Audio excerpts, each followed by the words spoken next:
Hello, my fellow movie fans, and welcome to another show of Feast of Films Theatre. Today starring Matthew Black and Ethan R. Hill. There, that's the intro. Oh, yeah. Classic. Classic. What's going on, my fellow movie fans? Welcome to A Feast of Films. This is episode 21. I almost forgot what I was doing an intro for, but then I remembered, so safe. I'm your host, Matt Black, and with me as always is... I mean, Ethan R. Hill, but I'm debating now, Matt, if you're gonna forget... if you're gonna forget what we're doing and why we're here, maybe I should why am I here right now? Why am I here anytime? That's to kind talk of the, about movies that's with like you. the life question. Yes, this is why we exist, to sit here and talk about movies and enjoy each other's company and enjoy your guys' company and just be able to have a great time. Because today is a little bit more chill. We're not doing anything crazy or like organized. We haven't even really thought too much about this episode because this is going to be our holiday send-off episode. We'll talk a little bit about the holidays, but this is it. This is our final episode for the year. And honestly, as far as podcasts go, podcasts go that I've been involved in, which has been very, very few, mainly talked about and never actually done, the fact that we made it to the end of the year, man, is pretty good. We've been... Well, I don't remember when we did the first video, but we started talking about it at least back in March when we locked down. Yeah, I think... What did we do? Like, I can't remember if it was like June or July. It was somewhere in there. Well, we've been going for a few months, and I think we've earned a season break. I think that's the important thing to remind ourselves. We have in fact earned this. We've done well. We Yes. we appreciate all you guys who are listening, who take the time to come by and listen to the podcast and hang out for a bit. And write down the comments, especially Paige, always a very consistent commenter. We're not always the most consistent repliers, but we do try to get around from time to time, especially when everything opened up again. I think that ate up a lot of our time, but like just the fact we've made it this long and doing something consistently just feels good. Like it's just an awesome experience. I'm glad I'm able to record this with you, my good buddy. And again, Likewise. We made to the end of the year, man. We started something early on. We came up with the idea, and here we are, December. And we will be back in January. No doubts there. See, I wasn't going to give them a specific time. I was going to say in the new year, and that way we can take our time. That way we'll be back in we'll be back December in of next year. November of next year. You guys, we made it back. We didn't say last year, next year. We didn't give you a timeline. So we're still right. We're still right. Just with how the holidays are going to go, and I feel like how they're already going for the two of us, I think being able to breathe is still going to be a gift that keeps on giving to the two of us. Yes, breathing is nice. Some days, other days, I'm like, why? But most days, it's pretty good. It's pretty good. You wake up and you're like, oh, I'm still here. Yeah. Okay, I guess so. I suppose. I guess we're doing this. It's like when you're going to jump off like the highest diving board and you're not sure about it the whole way there until you get there. You made through like all the lines. Everyone's gone ahead of you. You're standing there. There's like a lineup of people behind you. And it's kind of like, okay, yeah, guess we're doing this. Guess we're doing this. Or you pull a Mr. Bean and like try and crawl off and like lose your swimming trunks and stuff and have to escape the pool butt naked. But I mean, that hasn't happened to me before. But I can't relate to any of it because I can't swim, so I can't. I've never. Oh, okay. Jumped off. I've never jumped off. It's not a good metaphor for you, I guess. Look, I could probably do it, and I could probably survive because I could probably paddle to the side if I need to. But at the same time, I don't want to risk that, and also I just have this innate fear that I'm gonna keep sinking. And like I know the pool has a bottom, yeah. But for some reason with those deep pools, with those high diving boards, yeah. my brain is just like, nope. I know you can see the bottom, but you're gonna sink past that, and it's like, No, that's Just not how like it works at just go all. to like the core of the earth. No, I'm boiling. Blah. Also, Like, yeah, it just shows how much you like breathing. So that's I'm a good. fan. I do quite Yeah. enjoy it. I do it in my free time. Even when I'm not thinking about it, it just kind of happens, and it's something I've grown to love over the last 29 years. It's been and it's a great way to stay in shape. I don't know why that's funny to me. I don't know why. I don't know. It's just silly. Anyway, thank you guys again for listening to our podcast over the last couple months. It's been great. We've had a whole lot of fun. We got a whole ton of fun coming up next year as well. Just a real quick reminder, if you're listening to this on YouTube, you can also find it on other podcast apps, Google Podcasts, Spotify, Apple Podcasts, and others. Just type in A Feast of Films, look for smiling animated faces, and you'll know when you're in the right place. The right place indeed. One more attractive than the other, and I'll just leave it at that. We'll just leave it at that. Good call. Good call. So yeah, today we're just gonna be having pretty much a conversation between buds. Obviously, Christmas and the holidays is gonna be, one of the themes. Some of the questions that we're gonna be talking about. So I hope you guys just enjoy, grab some popcorn, relax, take it easy, make yourselves at home, and yeah, just join us for this discussion. And of course, I'm sure you guys love answers to these questions too. So of course, leave those down in the comment section below. Am I allowed to go get some popcorn? Am I allowed to have popcorn? No, we talked about this. No eating on the Oh. show because it's not great for audio. But I'm What was I? hungry Was I all the eating something the time. other day or drinking something the other day? I can't I think it remember was the you one last recording. time. Yeah, and we're just But it like, might have oh been yeah, me. this is why we don't do this. Did we edit that think- out? I can't remember. I think you had something one week, and then I had toffees the next week, which I do have beside me. But I learned from last time, the toffees are gonna stay closed until we are done recording. There we go. Otherwise, I have just some drinks to tide me over. Me too. Gotta keep the throat warmed up, ready to go. So let's chat, man. Let's have a talk. One of the things we don't actually usually talk about on this show is usually like news updates and like big news events because we try to keep this like a timeless podcast for the most part and try to stay away from things that would kind of like age the episode. You can because you could pretty much go back and listen to almost any episode we've talked about because it's not there's not like recent news coming in, but this is something important that happened today of this recording that it is important, man. It is that I really want to touch on and I just don't get even know your what it is, thoughts but on is it? and get your thoughts on and just see what you're thinking. So Oh, I know. I think I know exactly what it you is. probably know what I'm talking about because it's like the biggest thing in movies that happened, and this is literally just I don't know. It only happened in the last couple hours before this recording. So Warner Brothers WB is releasing their 2021 lineup on HBO Max, so that's their streaming service, and theaters. Which obviously, what's the big deal? Things come out in theaters, things come out in streaming services. A couple months later, no big deal. Here's the kicker: they're releasing them on the same day. Movies like The Matrix 4, The Suicide Squad, Kong vs. Godzilla, Conjuring, Mortal Kombat, Wonder Woman 84, and all their other movies coming in 2021 are releasing on HBO Max and the theaters on the same day.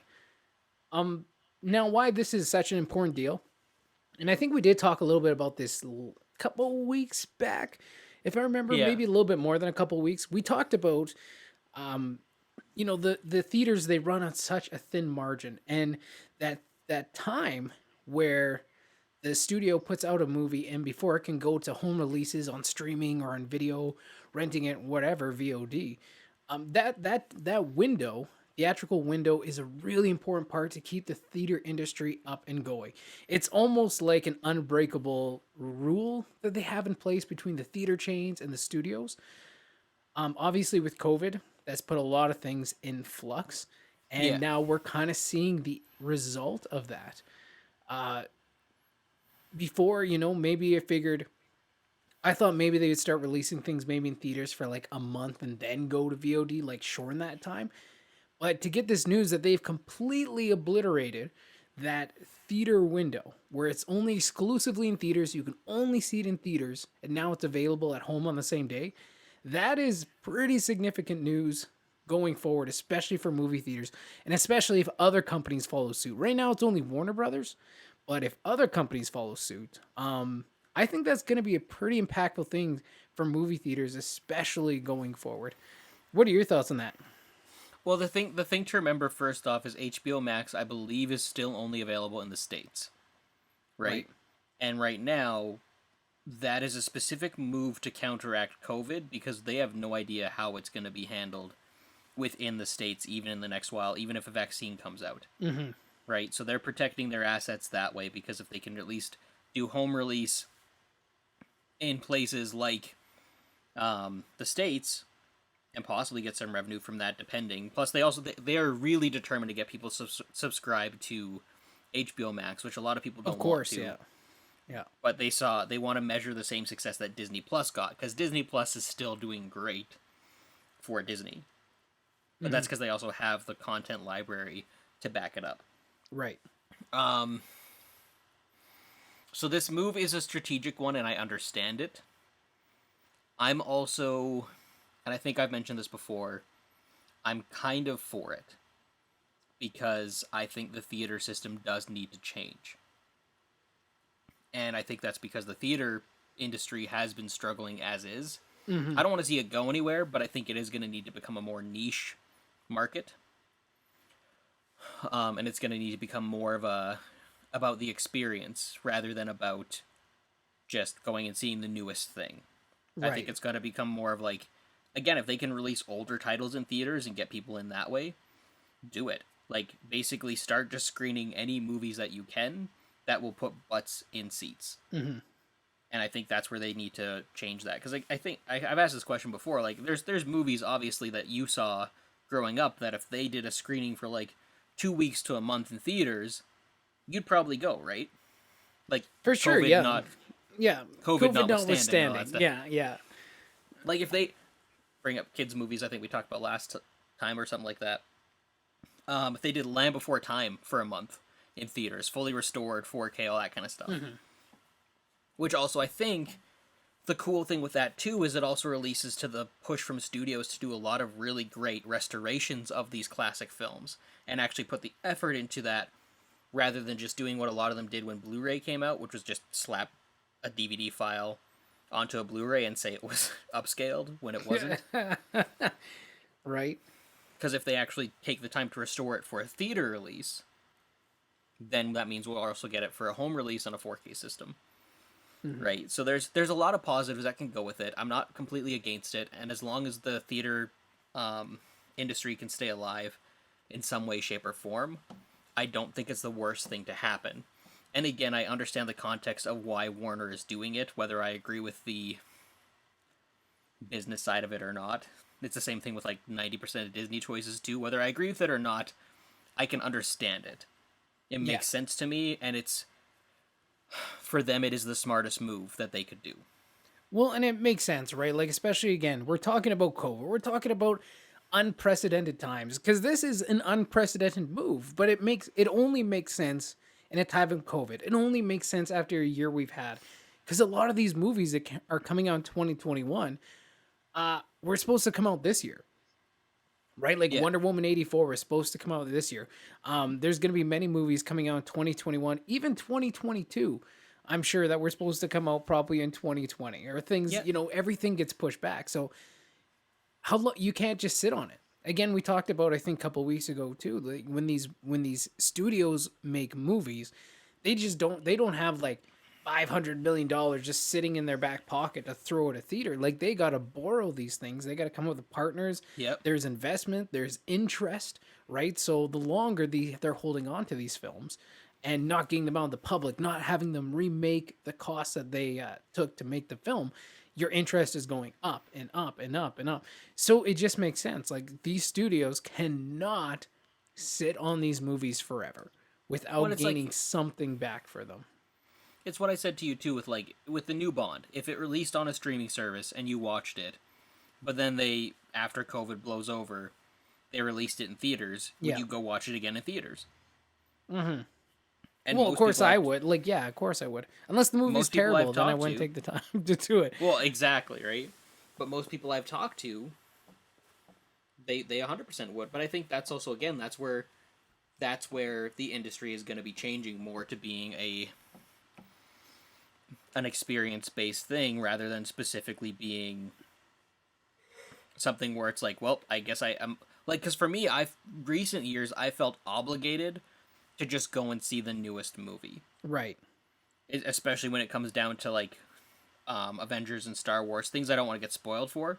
You know how nice that would be for me, for someone who wants to avoid spoilers but can't necessarily just go to a theater at the drop of a hat. Mm-hmm. That would be great because I could sit at home, watch the movie, get all the spoilers taken in, and then go to see it in theaters too. Because I'm a theater nut. I love going to theaters. I love the popcorn, the chairs. I love just being in a theater. Yeah. I'm also an avid daytime showing fan. I'm like super on board with early morning showings.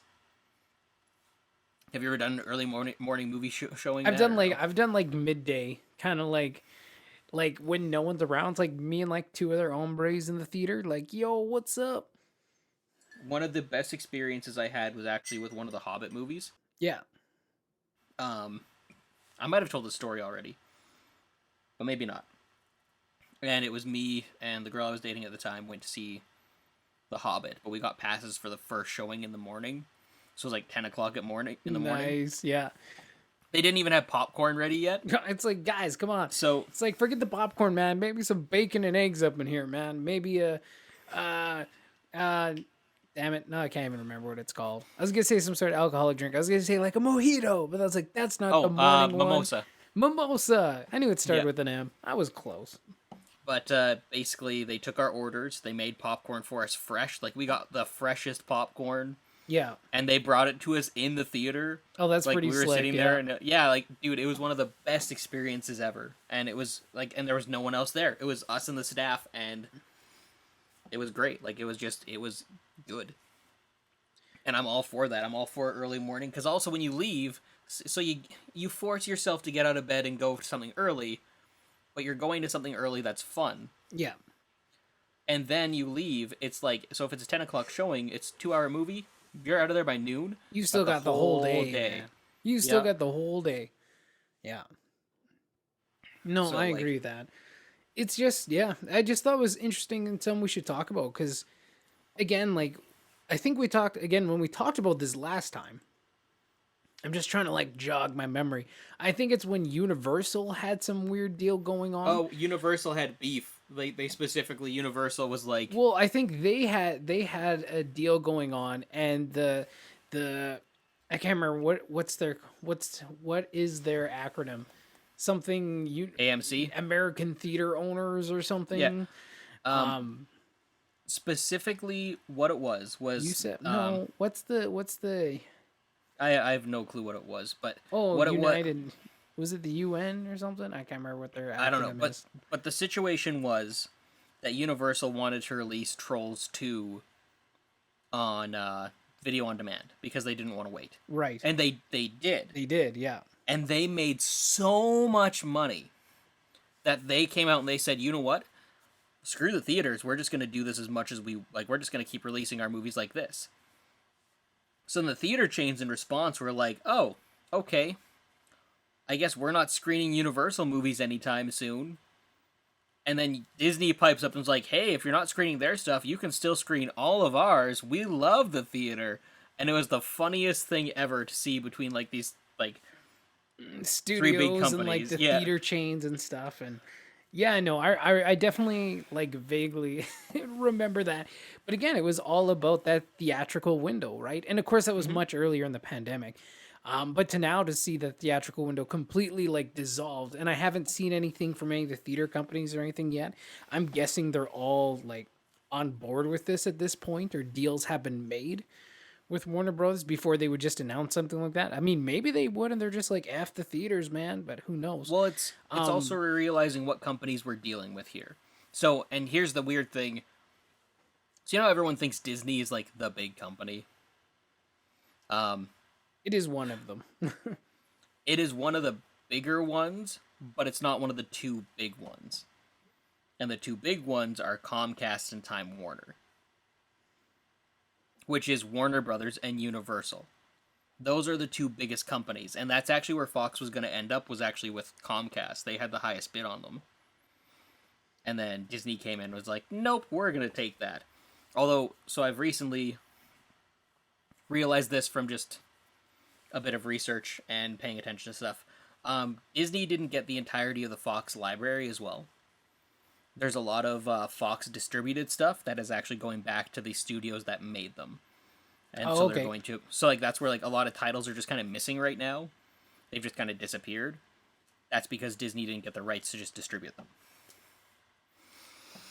So a lot of people panicking over, like, oh, well, Disney is not releasing all these titles and stuff like that. That might just be because they don't have the access to actually release those titles. Because I know Lionsgate got a bunch of stuff back.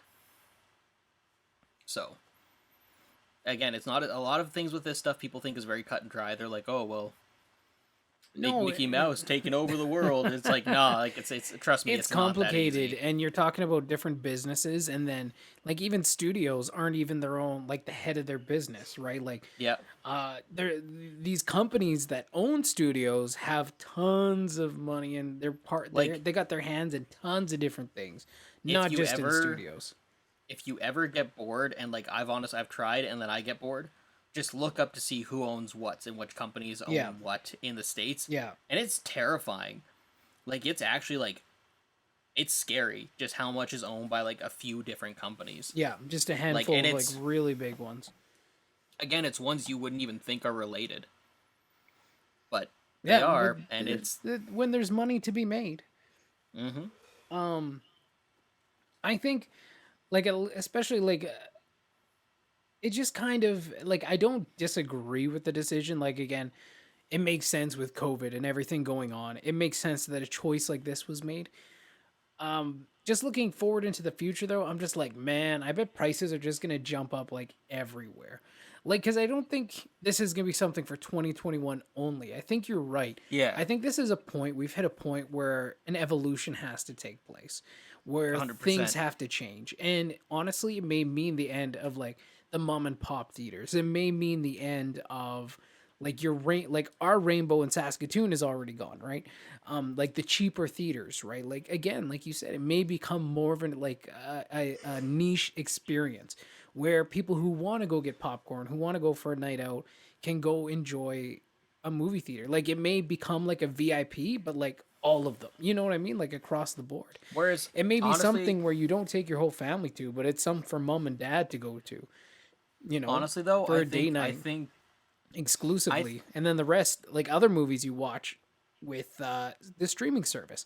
And I'm sure like WB isn't the only company who is focusing on streaming right now. Like Disney, they announced a couple of weeks back they're going to be changing and moving and adjusting all their stuff to be focused on streaming, right? Like on Disney Plus, to be focused on their yeah. streaming platform. So I think you are going to see a lot of things start coming towards streaming at the same time as theaters. And I think you're going to see, obviously, streaming prices are going to start going up, and movie theater prices are going to start going up, because without like the tickets from the three kids, you know, you only have the tickets maybe now for mom and dad. I have a feeling those are also going to start going up as well. Well, it's also, remember, right now, what is the only source of income that a lot of these businesses have? And it is their streaming services, because a theater, as we've talked about, theaters don't exist for a lot of these companies to make money off of. Disney doesn't even have their theme parks to make money off of right now. No, Disney doesn't have too much They going have on. they have merch, and they have the stuff they can do online. Yeah. So I get it. I understand it. Like, and again, people want to say that they're trying to control stuff, but they got to survive. I guarantee you, as soon as they can pull off a good, immersive virtual reality Disneyland tour trip thing, Yeah, they would totally do it, man. guarantee you they'll do it. Like, Well, I mean, I guess you their know, parks are open now. a few of them have had to shut back down again. Oh, did they? I was like, Yeah. my wife watches this like Disney theme park YouTube channel, or a couple of them. She likes to like reimagine her childhood or something. I don't know. She really loves There's Disneyland and there's Disney actually World, some and there's a really- couple that were open for sure for a little while. She's probably seen these already, but there's actually some really cool like history of like the Disneyland worlds and stuff like that. Yeah, Or I like don't the know. Disneyland like rides. She probably hasn't watched those. Other than like the one we you watched on might. like Disney Plus, like the Imagineers, that was pretty The cool. Imagineers was amazing. That was I really love that. cool. I actually, Yeah. I need to rewatch it. I'm just gonna get sad when I do because immediately I'm gonna be like, I could be doing amazing things like this, and I'm sitting here almost 30 doing nothing. What are you talking about doing nothing? We got this podcast, man. It's tight. Matt, is this the equivalent of being in charge of one of the biggest theme parks in the world? Yes. Okay, then I'm fine. Okay, Then we're good. good. Dude, All right. I'm glad you feel better. But like, no, I love that series. But if I'll look at some, I'll find some videos because there's a couple really interesting ones, especially like on the Haunted Mansion. Yeah. That like I think you personally would really like. I think you would enjoy the history part of it, not necessarily the virtual, actual sitting in a ride kind of thing. Yeah. And like again, I think VR would be an interesting way to go about it. I just don't know how well they would do it. Like that's actually one of my biggest piss offs over the COVID lockdown thing was when a couple different like I think there was like Castle Dracula, the one it was based off of, had a virtual tour, and all it was I'm like, oh cool, so like it's a virtual tour. They must have filmed some stuff. They must have done something really cool. Yeah. They went through it and took a bunch of pictures, and it was just Google Maps inside this building, and I'm like, this is all right. When I hear virtual tour, this is not this is not at all what when I comes hear to mind. virtual tour and like Disney, you're just like, come on. No, this wasn't Disney. This was like a museum. This was like Oh, I get people what you're who saying. put like I get what you're saying. they put effort into this stuff normally, and like Normally.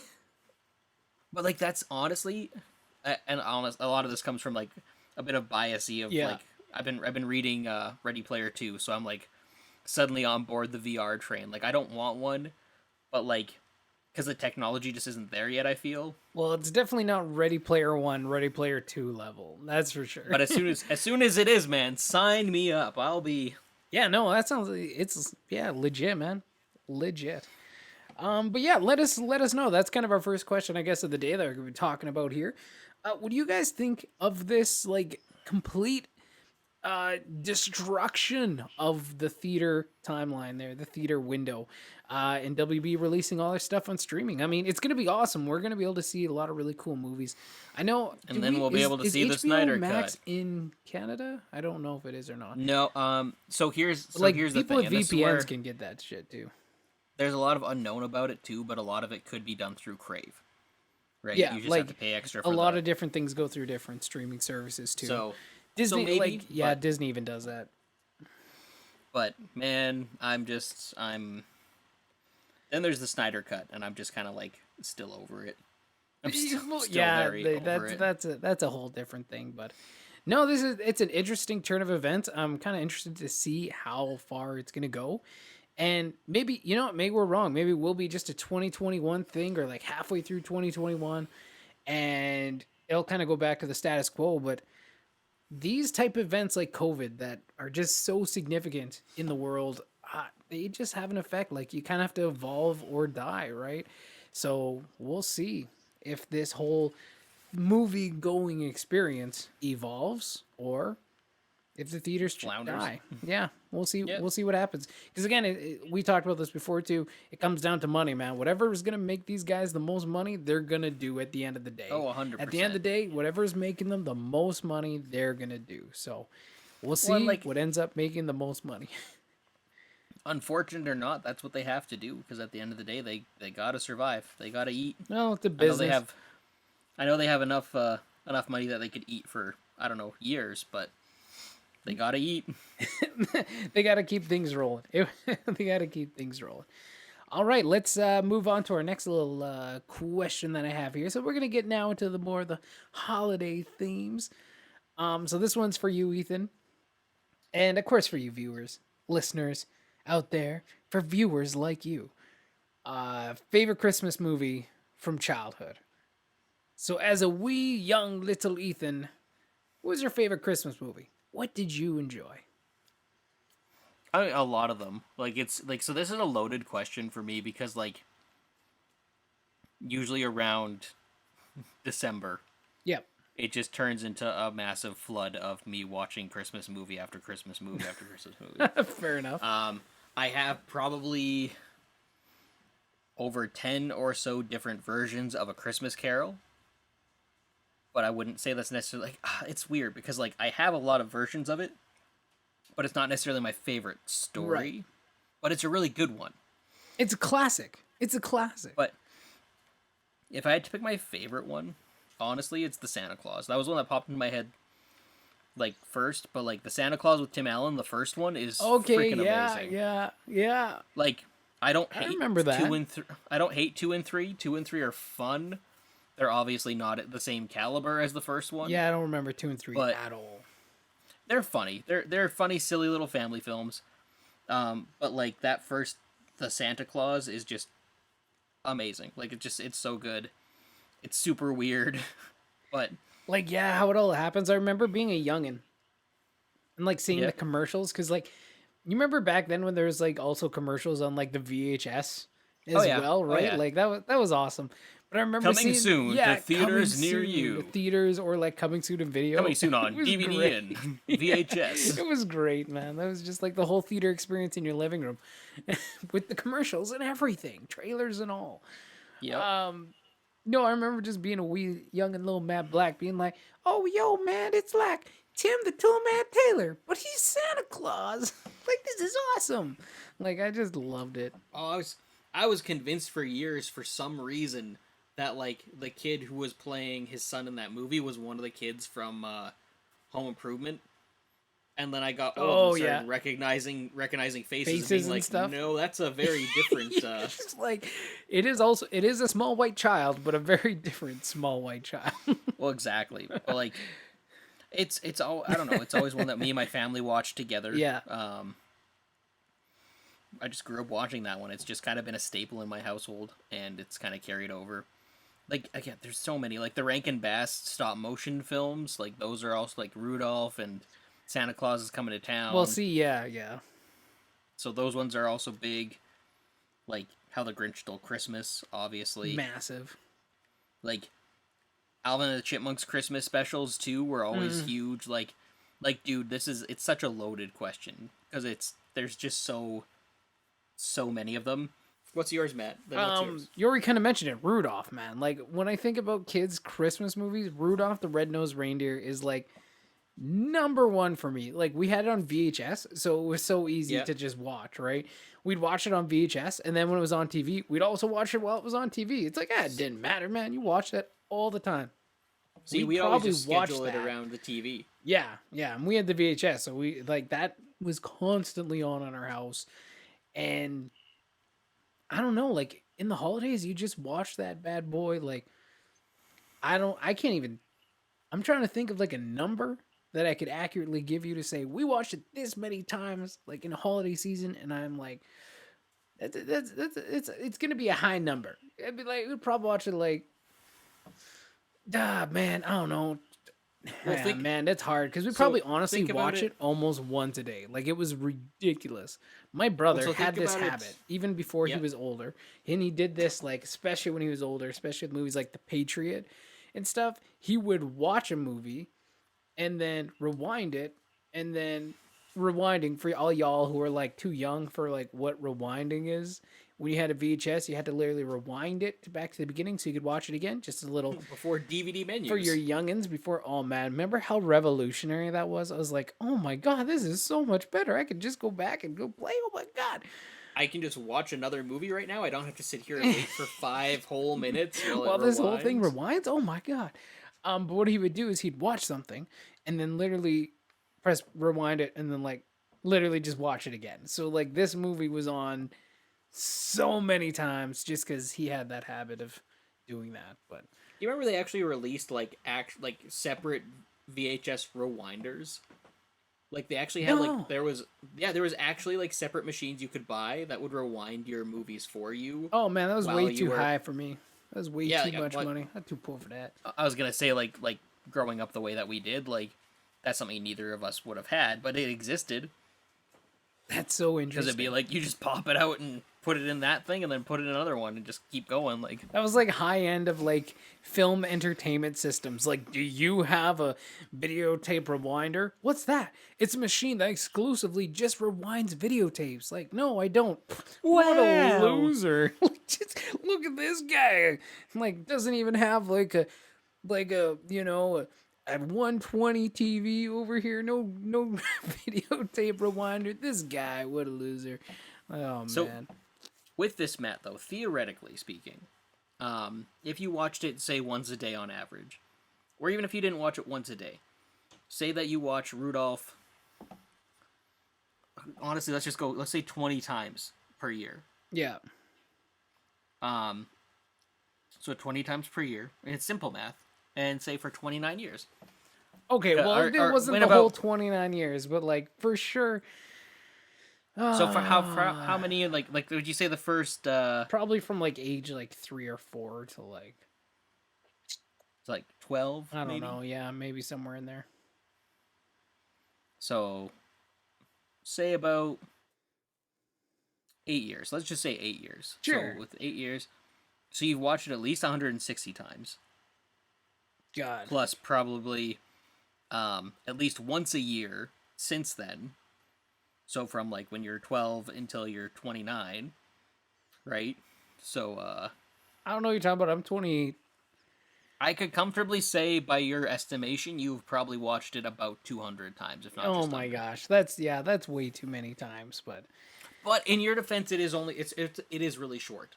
it is. So it's not like you're not like super long, but it's so you good, think it right? is, Like you and got then you like get the little older. mystery, the little like abandonment loser island, like the Misfit Toys Island, Island the Misfit Toys. They have that song. like the freaking elf that wants to be a dentist and stuff, and like the abominable snowman. And Yukon the music, like Cornelius.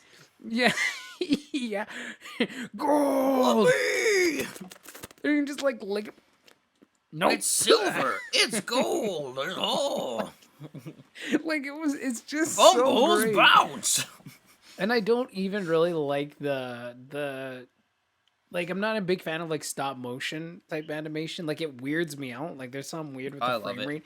It kind of weirds me out, but that is just like it's too classic. It's too classic. And I just yeah. I absolutely loved that one. That for like as a kid, I think about my childhood, I think about Christmas. It's Rudolph the Red-Nosed Reindeer, man. It's gotta be. It is, 100%. The other classic I didn't mention, which I'm ashamed of, is Charlie Brown's Christmas special. See, never watched that. I did all the time. Maybe all once, the time. maybe twice. Not a lot.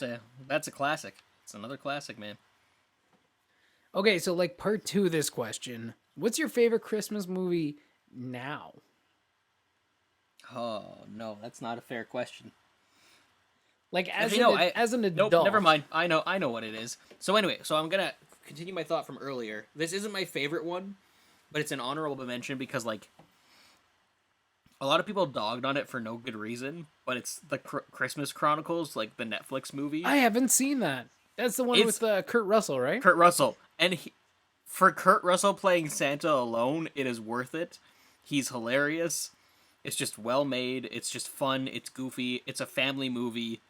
Don't expect anything amazing, but like it's solid. Huh, I'm honestly surprised. I think I watched no, is that Netflix or is that Disney Plus? It's Netflix. It's Netflix? Oh, okay. It was a Disney Plus, I think, Christmas movie that came out last year. Who did have Anna Kendrick in it? And it was terrible. It was a really bad movie. I can't remember what it was. I think she was also an elf. Like she was an elf going to find Santa. I can't remember, but like the movie itself was like, wow, this is not good. No, Christmas Chronicles it's hilarious and random, and it's just heartwarming. And they did make a sequel too. Yeah, like we have it booked. Coming out We have it this year? bookmarked on it. Yeah, it's already out. Oh, okay, cool. We have it marked I'll on have to look at on this. my Netflix, and we haven't watched it yet. Yeah. But it's on there. But my favorite Christmas movie right now, as an adult, is probably Krampus. Because I hear Krampus, that, man. to me, it is one of the best. I hear that. It's such. It's got a good Christmas message behind it. Yeah. It's scary, but like in a fun way. Yeah, definitely not like scary, scary. It's like it's scary in the PG-13 way, and it's just got funny characters. It's got, again, it's not a bunch of likable people being like, oh, and everything's great. It's a lot of like, these are some really like, terrible terrible. people, and they need to learn a lesson. Yeah, yeah. 100%. And I love it. Like, and the practical effects are amazing. Like, it's fantastic. If you don't mind being a little scared during Christmas time, highly recommend. I don't even know if you'd be scared. Like, it's almost like Scary Movie. If Scary Movie was scary to you, then you'd probably be a little scared. But Yeah. like, it's very exaggerated, like type things, right? Like, it's not the closest. It's not. Yeah, I wouldn't call it scary, but maybe some people would. Closest comparison I've had people say it to is like Gremlins, Yeah, but that I would think it's probably be scarier. closer. It's still scarier than Gremlins, right? Like, I think it's. I found it's a them bit like scarier equal than levels. that. Like, I didn't find them that scary at all, but it was See, fun. I've Like, it was never- just fun. I've never found the Gremlins scary, whereas I found the things in this movie were at least creepy, if not like. Okay, yeah, creepy is one thing.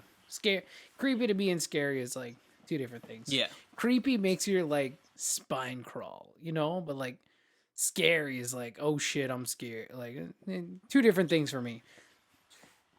But Krampus would be my, like, if I have to pick one, which I do because that was the question. I would definitely say Krampus. Of the newer ones, like, I don't think there's been a lot of really new ones.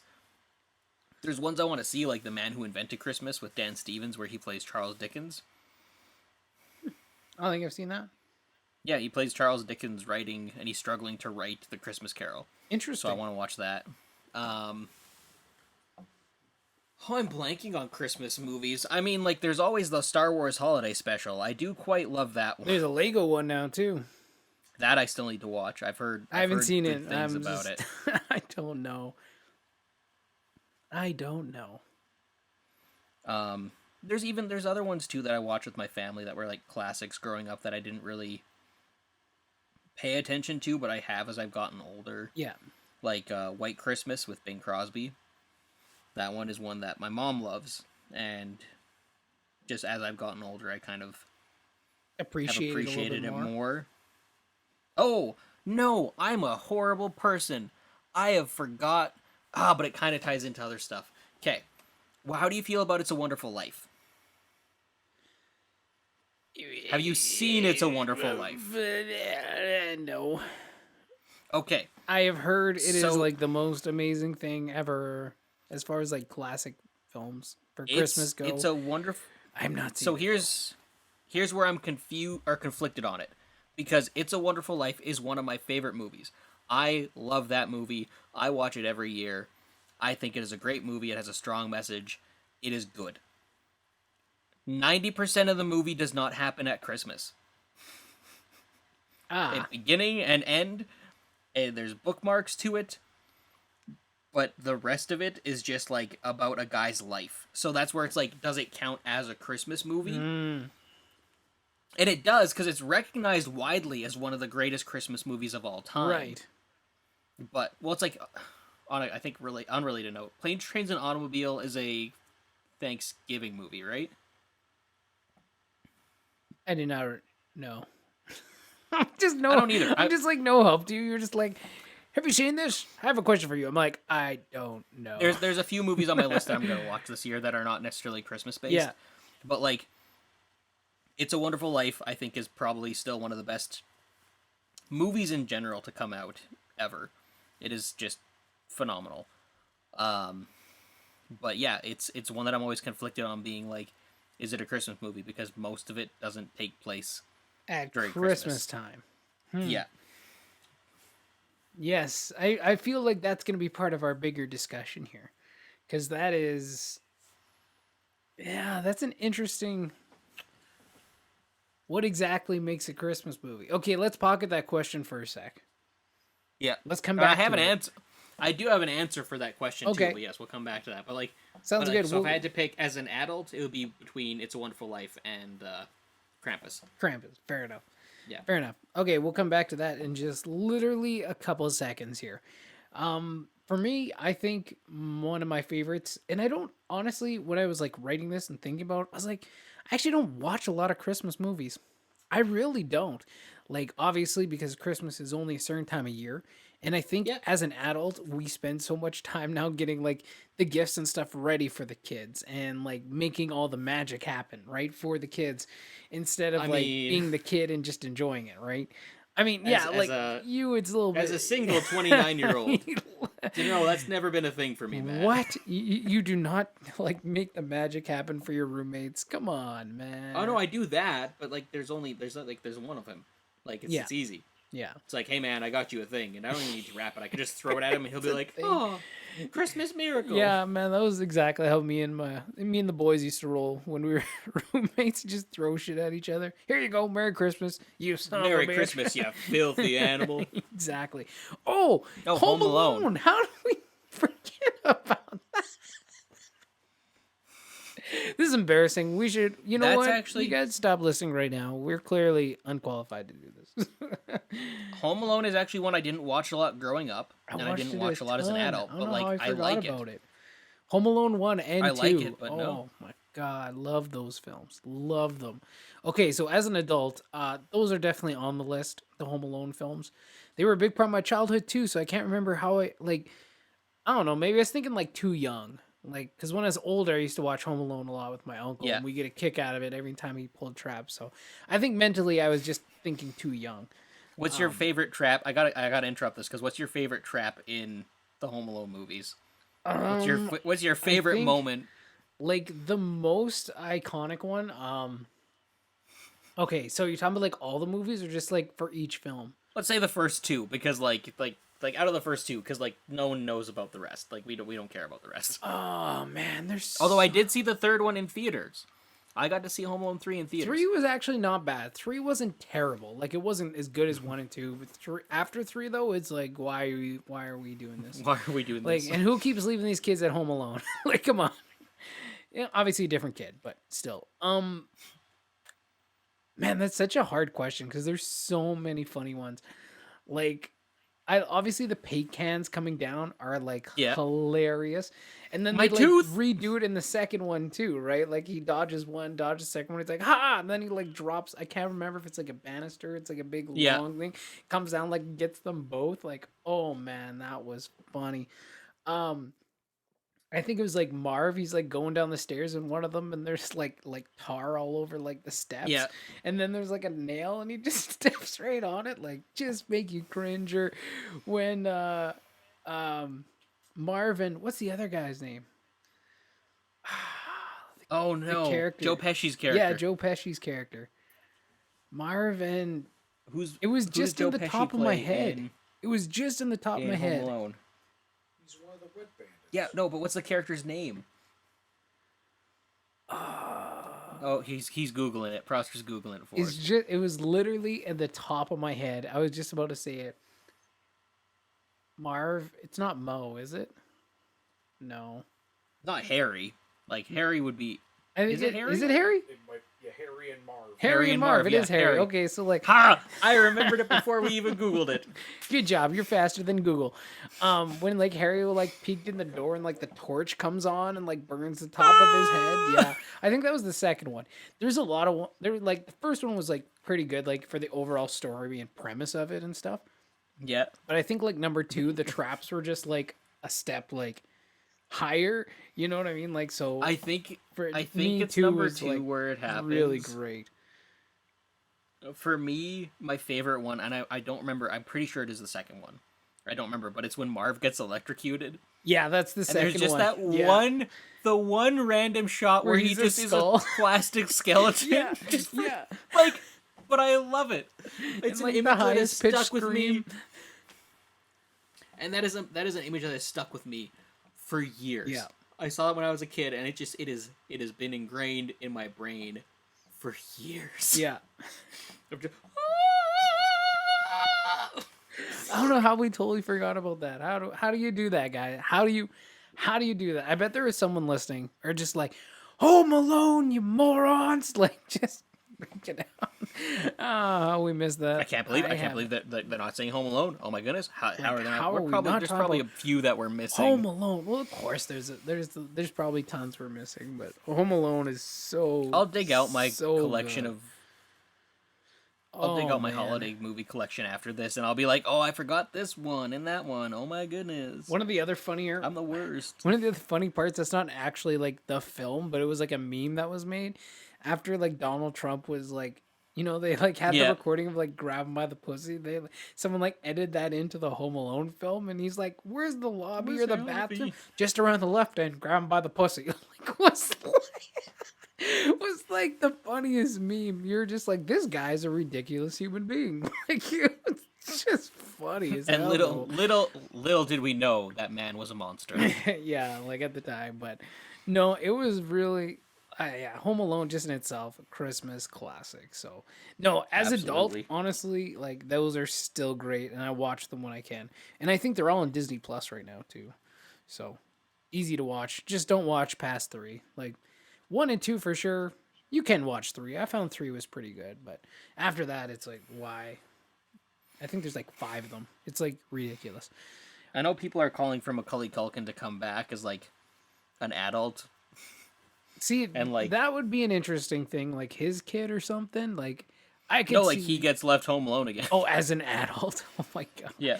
And then like it's just like murder, literal murder. It's like R-rated Home Alone. Time. Bring them back again, Harry and Marv. They just literally get murdered. Then It's a Macaulay vengeance Culkin film. gets arrested. It's just he breaks into their home. What a twist!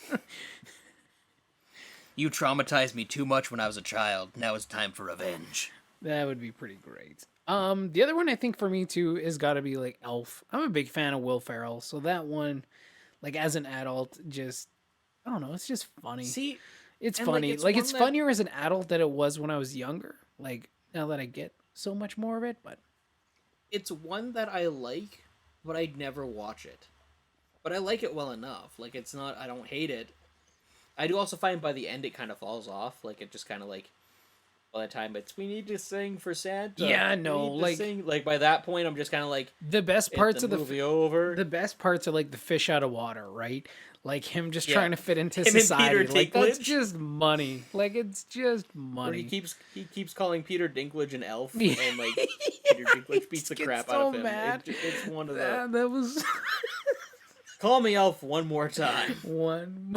He's not a very happy elf. Oh damn. Yeah, I forgot. Like, see, those are like the best parts of the film, right? So, like, is it a Christmas classic? I don't know. For some people, it is, but it is one of my favorite think it is at this Christmas point. films. It is one of my favorite Christmas films for sure. Hey, Man, if I can say the Santa Claus is a Christmas classic, you can say Elf is a Christmas there classic. we go. Like, that's There we go. And then the last one, which is going to lead us into our next little bit of our conversation here. For me, another one is like Die Hard. Like I personally consider Die Hard as a Christmas film.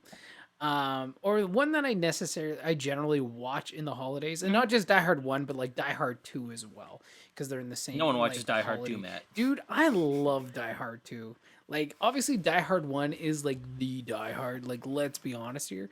But Die Hard 2 was a lot of fun as well. what's your ranking for the Die Hards? Just curiously, and we can leave off 5. We both know where that is. But like, Yeah, what's your 5 is at rankings the for bottom them? because 5 was trash. Yeah. I would say,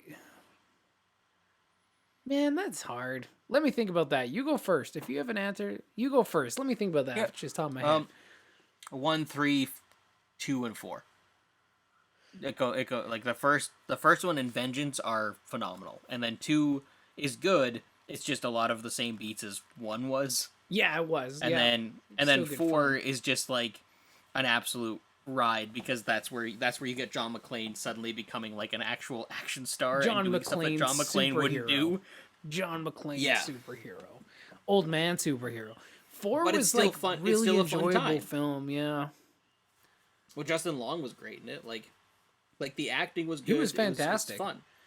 and in that film, they actually had things where it was like, damn, it's hard to kill this son of a bitch. You know what I mean? Like he actually Yep. die-harded, just like in all the other ones. 5, there was like no moments where I was like, did you even die hard? Like, did anyone even try to kill you? Like, it just seemed like Well, it's because he had to live free. it was, yeah, I guess you were living free, not dying. No, that was the fourth one, live free or die hard. Yes.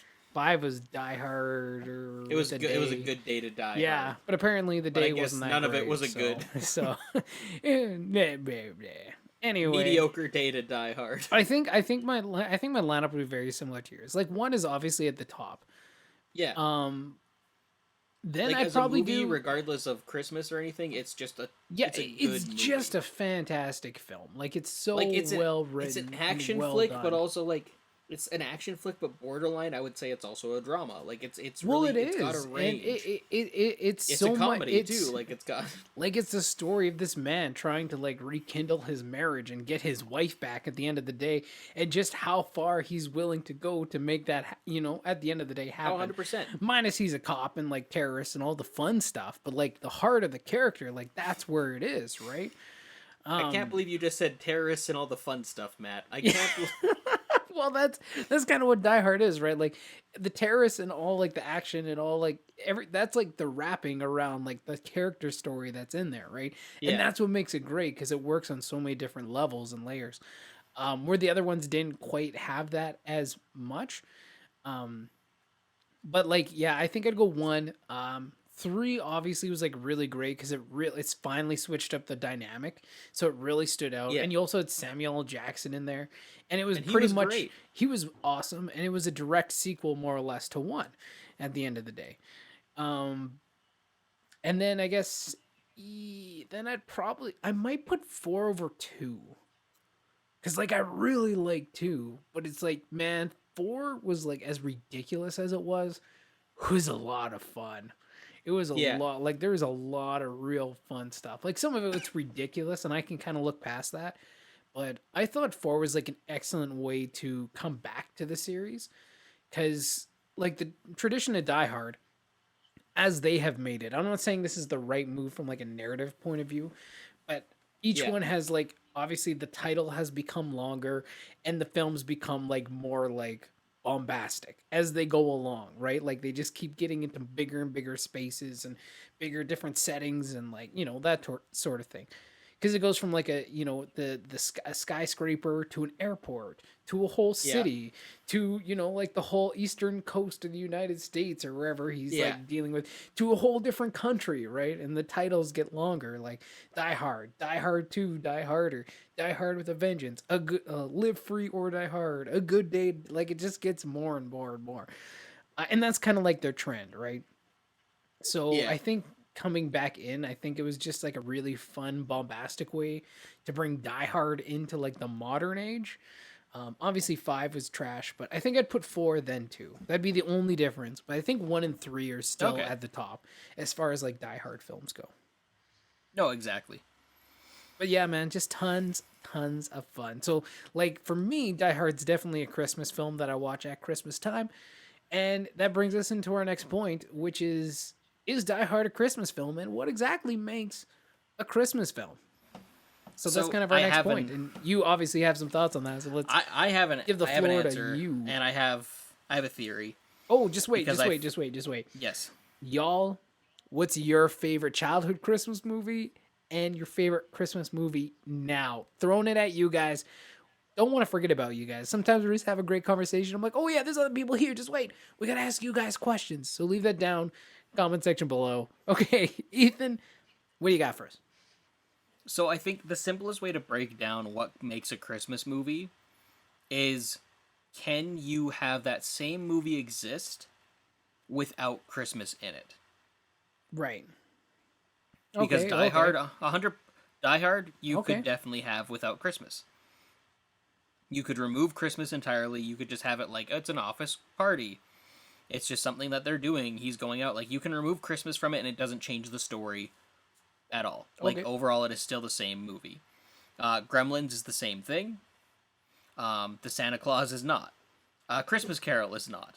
Like, there are specific stories that revolve around that holiday. Right. Elf is one that straight up is a Christmas movie because you can't remove Christmas from it without directly impacting the story.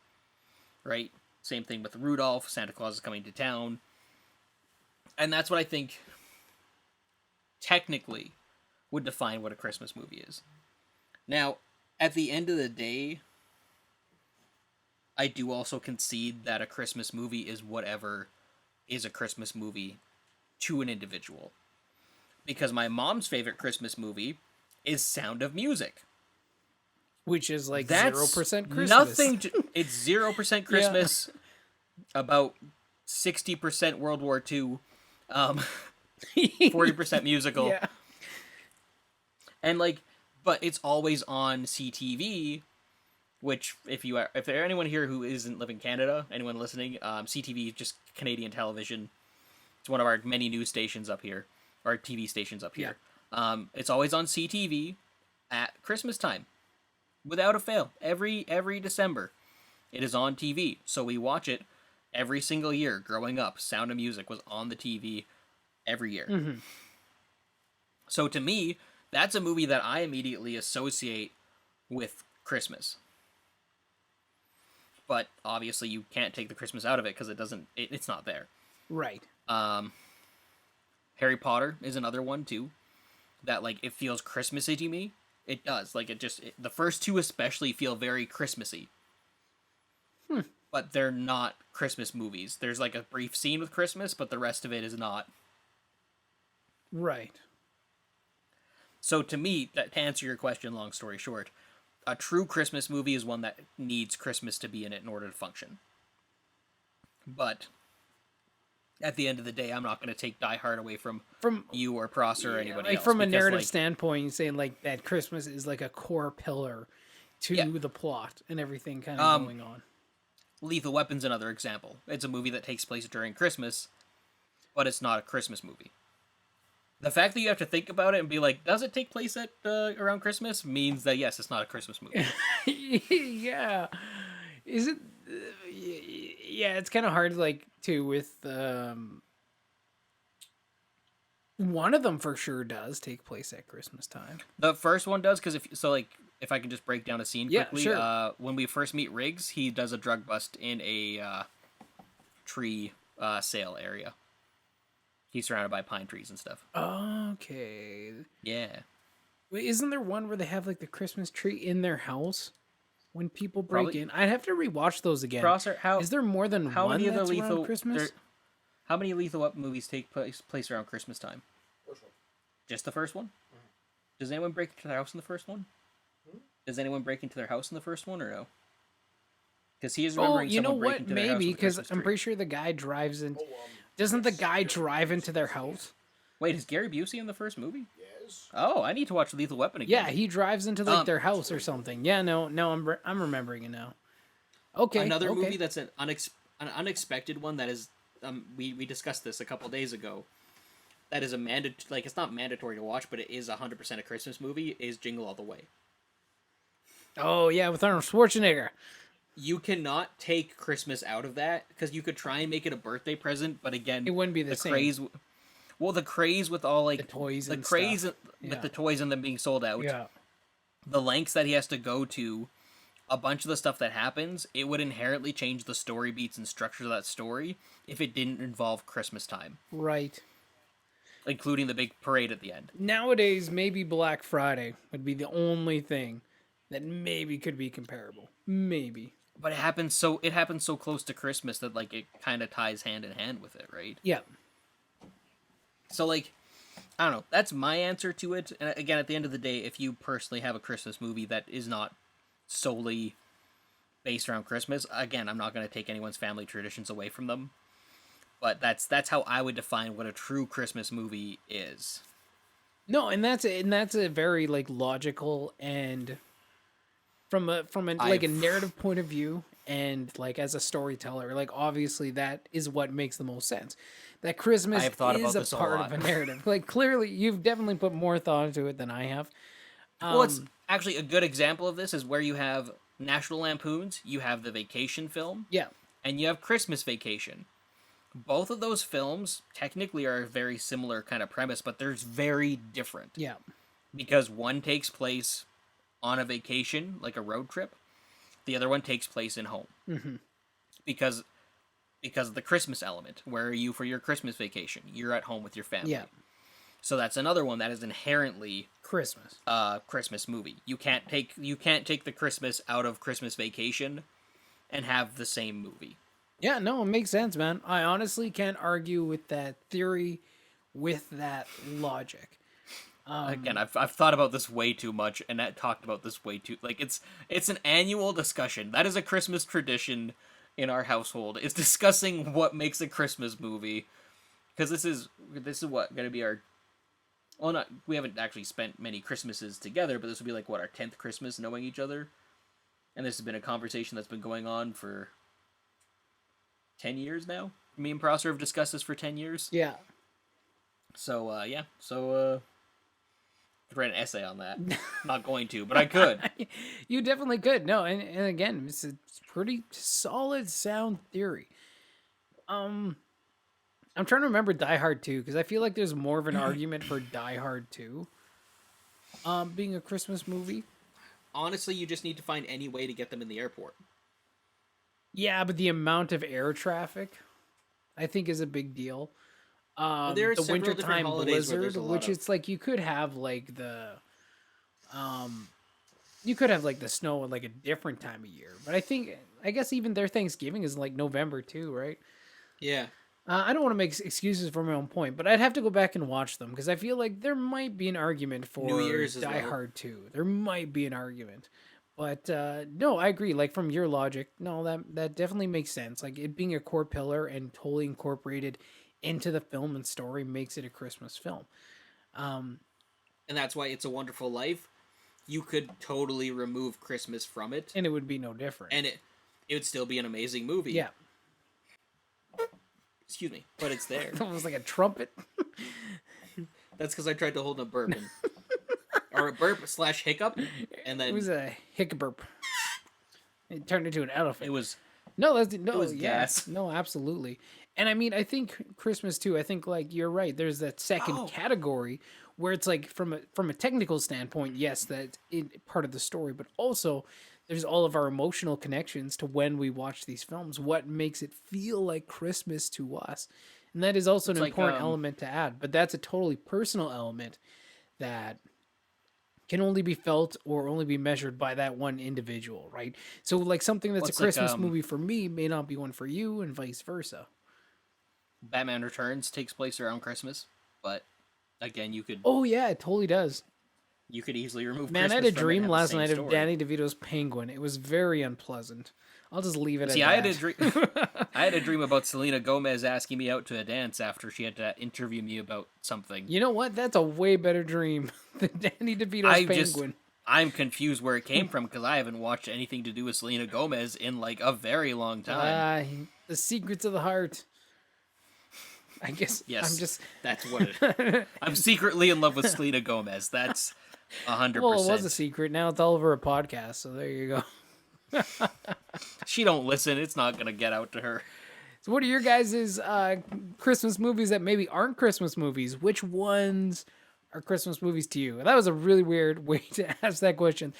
Which movies are Christmas movies to you that may necessarily not actually be Christmas movies? Let us know down below because that's an interesting topic. I'm wondering kind of in your household or in your life, what makes a Christmas movie, or like what are films you watch around Christmas that aren't necessarily about Christmas or like really have it involved in the plot? And I think a lot of it comes down to tradition. Yeah, and family exactly. traditions. Like, and just, it just what comes makes down it to feel like Christmas to you at the end of the day. Yeah. Cool, man. Do you have a question at all? Do you have any questions? I didn't know No, if I didn't want I to. think that was it. Okay, I still got a whole bunch of stuff to go. So like we can just keep talking, chan here. I just wanted to make sure you're good. Okay. no, I Up don't next, a little bit of fun. It's not really about a film, but it's just one of those little fun Christmas ones. What do you want from Santa this year, Ethan? If you get anything from Santa Claus, what do you want this year? Santa Claus. Like a physical item or just like a Christmas wish? No, a physical item. Save your Christmas wish for the next question. I just got ridiculous questions today. It's fun. We're just having fun. Goodness. What do you want from Santa Claus? Like, I'm trying to think, like, do I want to go practical or do I want to go fun? Um, Just off the top of your head. what's the price limit? Infinite, man. It's come from Santa. His elves make it. Not Peter Dinklage. His real elves. Man, that's still such a funny part in that movie that cracks me up. Call me elf one more time. Oh, just gets his ass whooped. I'll say a cinema camera. That's what I would like. Just because if I could keep making my movies, then Yeah. that would be it. It's a practical present, but it's also one that I'd really like and wouldn't have to spend the money on. Yeah, because they're pretty pricey. Yeah, it would be a nice surprise. Just all of a sudden shows up. Oh my god, thank you. Well, Santa Claus listens to our podcast, confirmed. Yes. That would be awesome. I wish Santa listened to our Then we just- podcast. That means that we're gonna turn the next year's podcast into us hunting Santa for the rest of the year. We have to find Santa. Forget movies, guys. We're hunting Santa. He obviously listens to our podcast. We got to find him. Yeah, interesting. So a movie camera. Actually, no. You know what? I have been asking for years for this, and no one has gotten it for me. I just want a Lego set, just something. It doesn't need to be super fancy. Just Like a nice one. Just like a nice Lego set. You know, don't have to break the bank. But I've been asking for years for that, and that has just never happened. No one's got He's you not never Lego? like as a child. Yes, I should clarify. As a child, I got many a Lego sets. Okay. Many a years.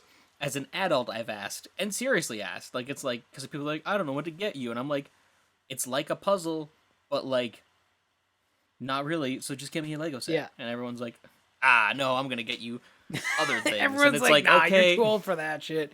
You're just like, And come on, guys. And I mean, like, I'm not going to dog on any gifts that they've given me in place, because at the end of the day, no one needs to give me any gifts. Yeah. So, like, thank you. Thank you for getting me anything. I don't really care at the end of the day, but like, but it's been, Lego sets have been like the ongoing thing I've mentioned every year when people are like, what do you want? I'm like, Lego. And they're like, other than that, because no. Yeah, exactly. Where are you going to put it? Well, it's somewhere. Leave me alone. Like places, don't worry about it. Don't worry about it. Are you going to play with the Lego you have already? No. No. I'm just gonna leave it out so you can step on it. That's my. I have it all ultimate here. goal. I have about like 5 different tubs of Lego just here, just chilling. Yeah. Interesting. For me, for like something practical, I wish Santa built me like a whole new big ass PC, dropped it on under my tree. That'd be pretty nice. It's just, a beast of one, so I don't have to like upgrade again for a while. Oh yeah, So I I've been guess I need looking a at, new. like- I need. I've been looking at like new PC prices. I'm like, for like all the editing and stuff, and I'm like, good lord, I don't have all this money. This is ridiculous. That's same here. I need a new MacBook, and it's the same thing where it's like Like but money. So we'll just I'll write that on my list to Santa Claus. For something fun, let's see. What would I like from Santa Claus that is fun?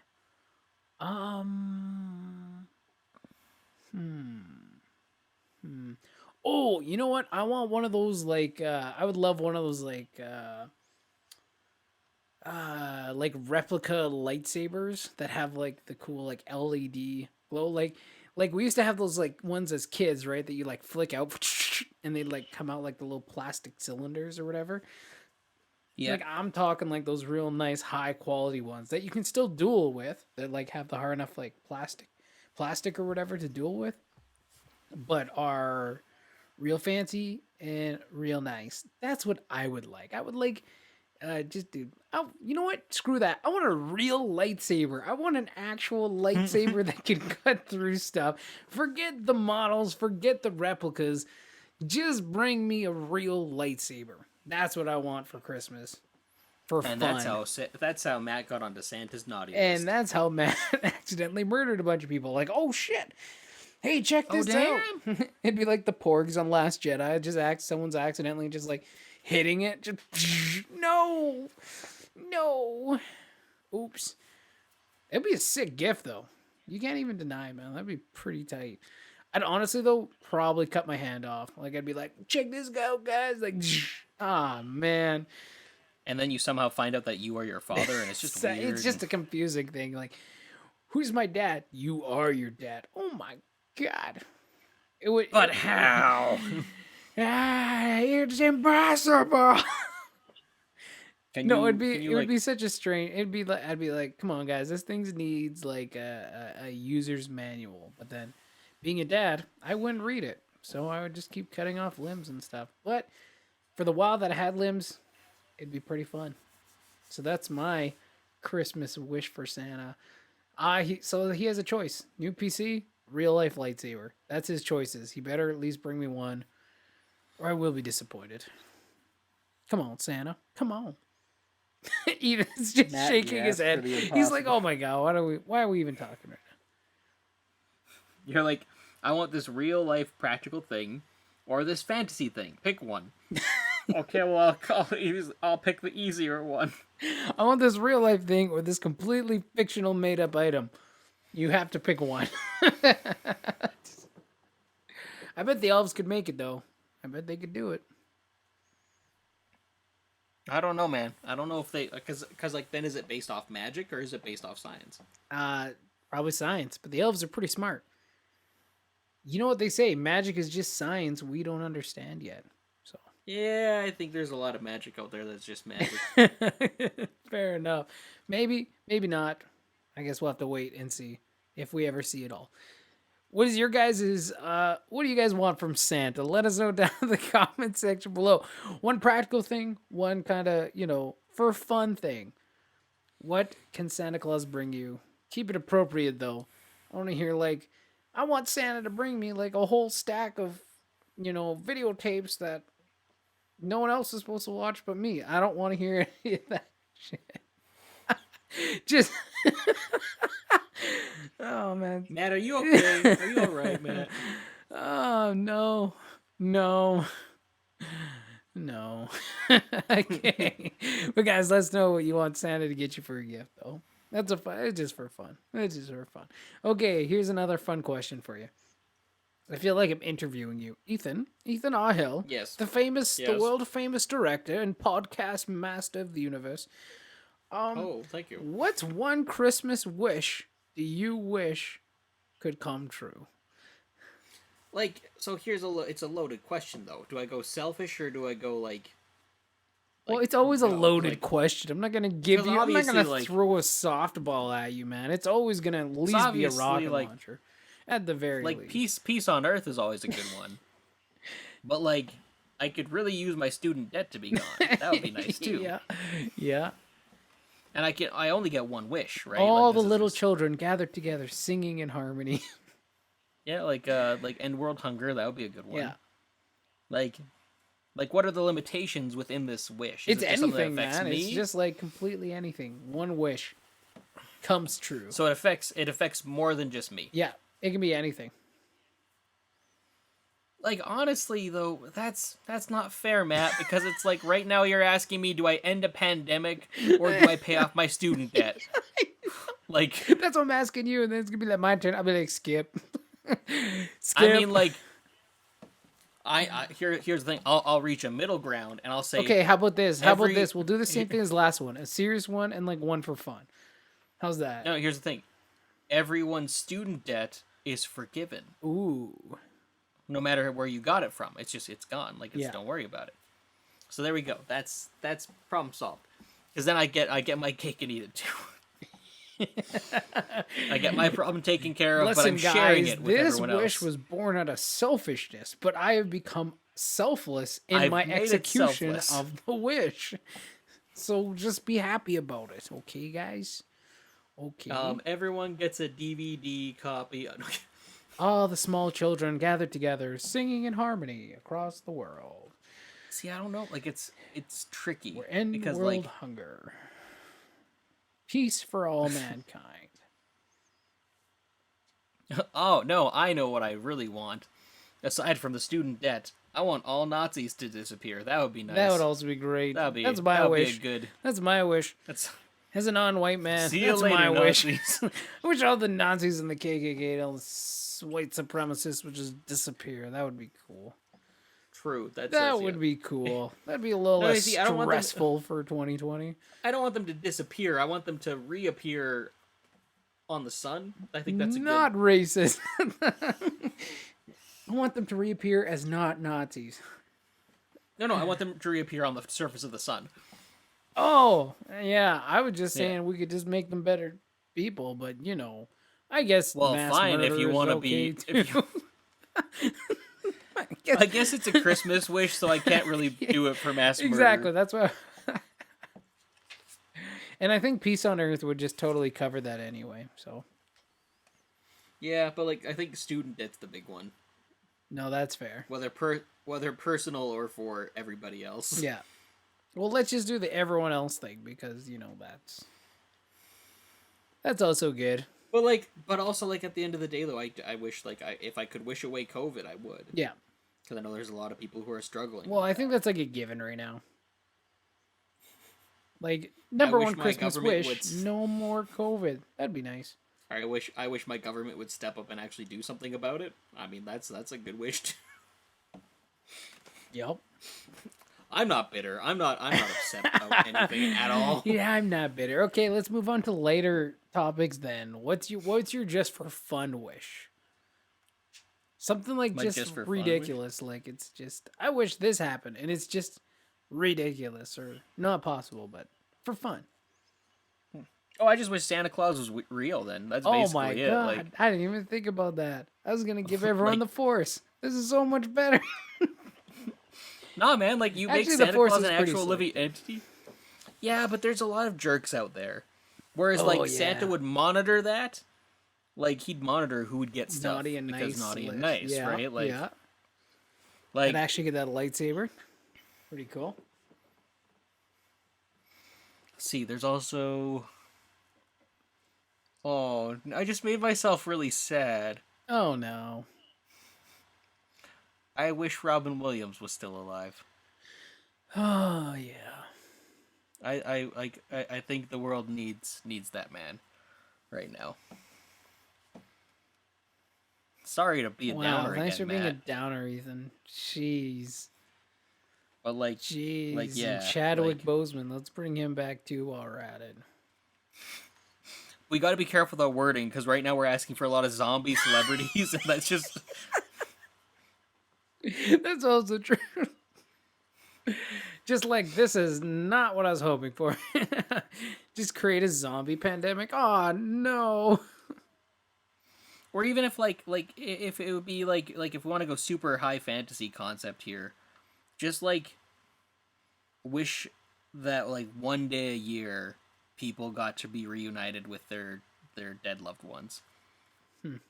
Like not in zombie form, like they would come back and you'd get to reunite with them Yeah. and just like spend a day once a year. Like Hang out with them. 'cause, like yeah, like that would be phenomenal. I think that would be amazing, and I think a lot of people it would be hard Yeah. for the first few years.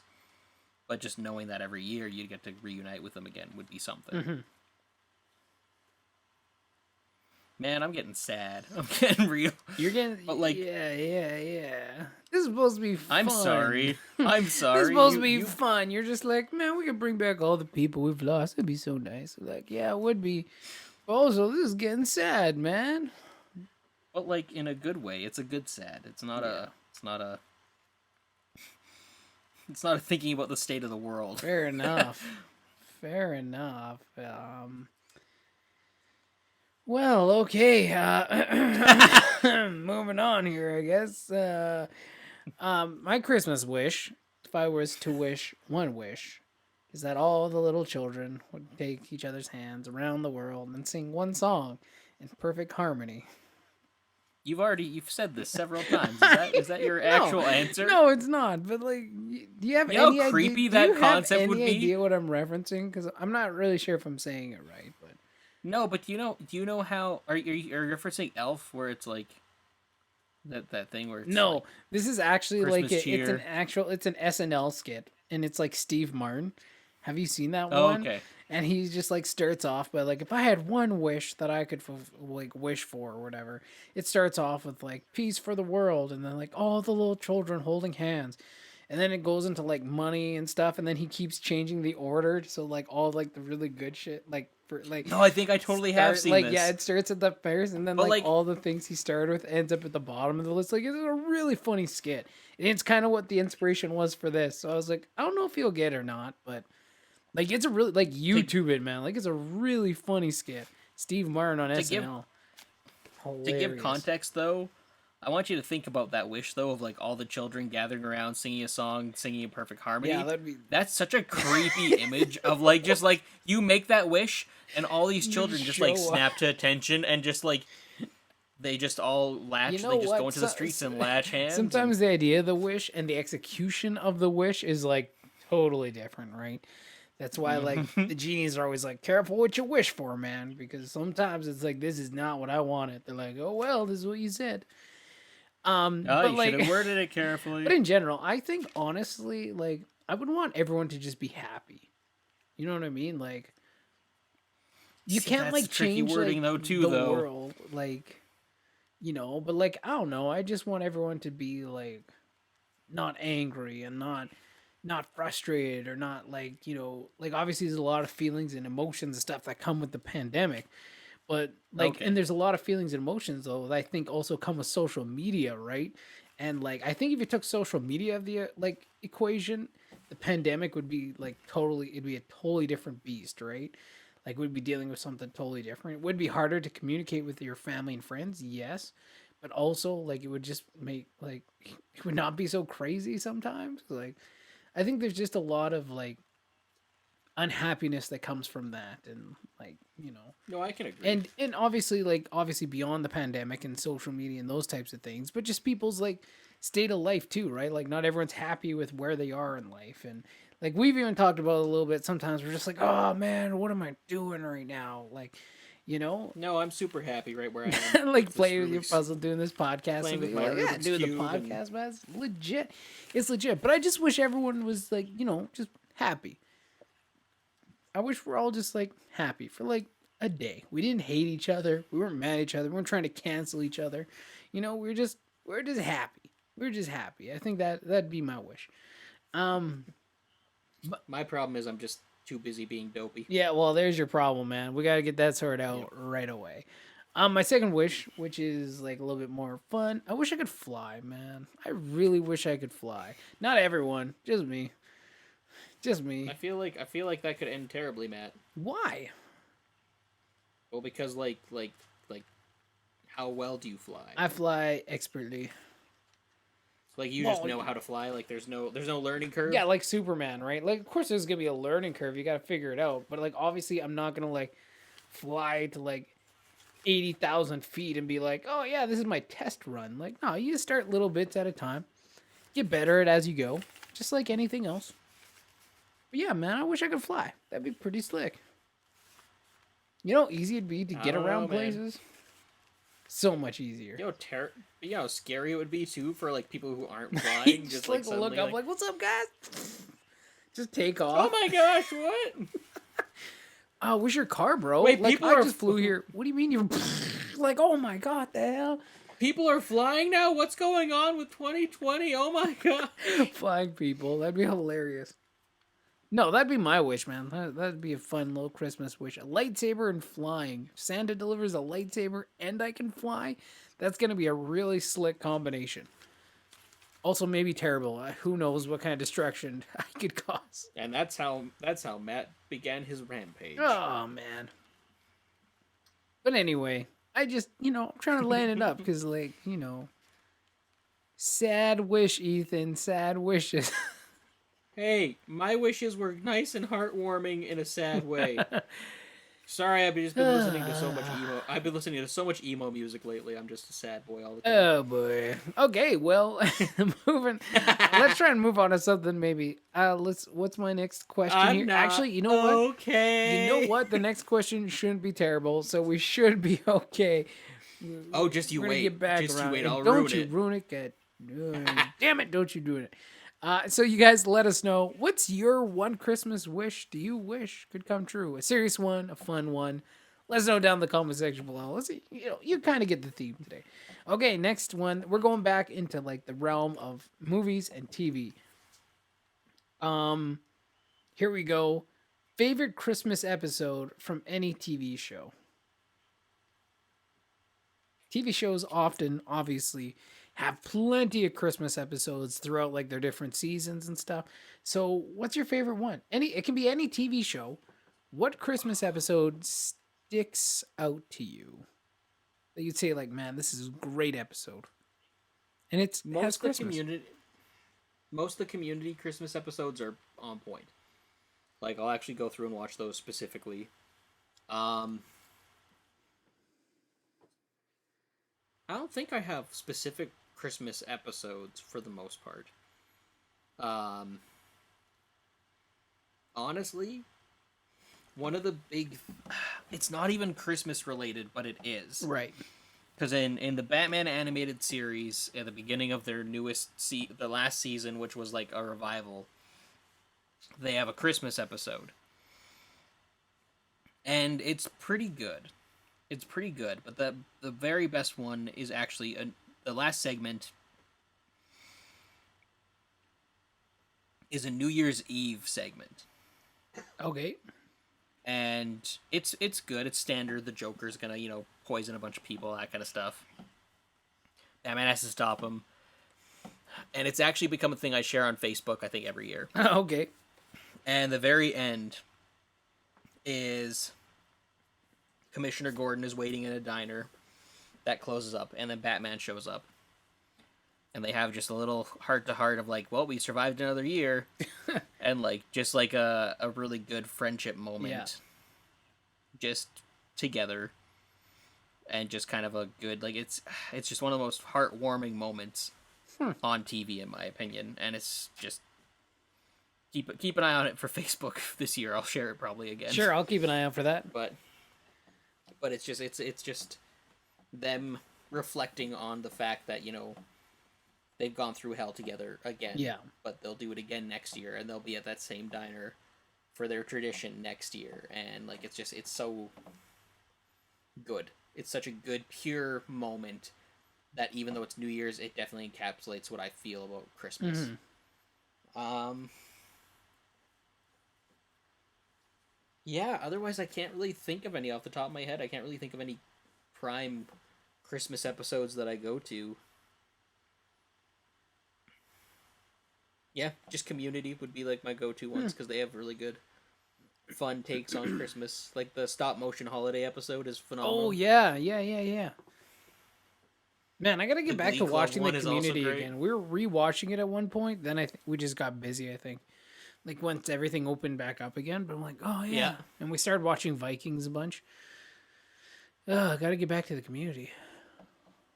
I feel like I'm forgetting ones, but like, no, that's really about all that I can think of. The Doctor Who Christmas specials are always pretty good too. Yeah, I never seen those. I like Can't those. talk on that. They're fun. They're fun holiday romps. Mm-hmm. But it also depends if you're a Doctor Who fan or not. But Well, that would make sense. what about for you? What are yours? The Office, like hands down, man. I love like, Ooh. dude, you shut up, man. I love the Office Christmas episodes. Basic. They're Ooh. always so funny. That's not basic, man. Like I don't know. It's It's probably just because so many people watch The Office, and like I do too. Like it's one of those shows that's like on so much in my house. Like it's Honestly, like, though, The for Office has probably, like one like, that I hate. 5 years, man. We would watch it, and then like it finish. The next day, it's like back to episode 1, season 1. Like it was just constant rotation. So like for me, the like only- Christmas episodes, like it's got to be The Office. I do have a specific one, but that's my The favorite. only Office Christmas episode that I can remember is the one where he's trying to win back Holly, and I can't stand that episode. It is so uncomfortable and makes me so annoyed. at how selfish he's being. Okay, but Where he, that's like the joy of Michael Scott, and you can't just walk into that episode. You have to have seasons of Michael Scott already under your belt to like get the character. oh, I know.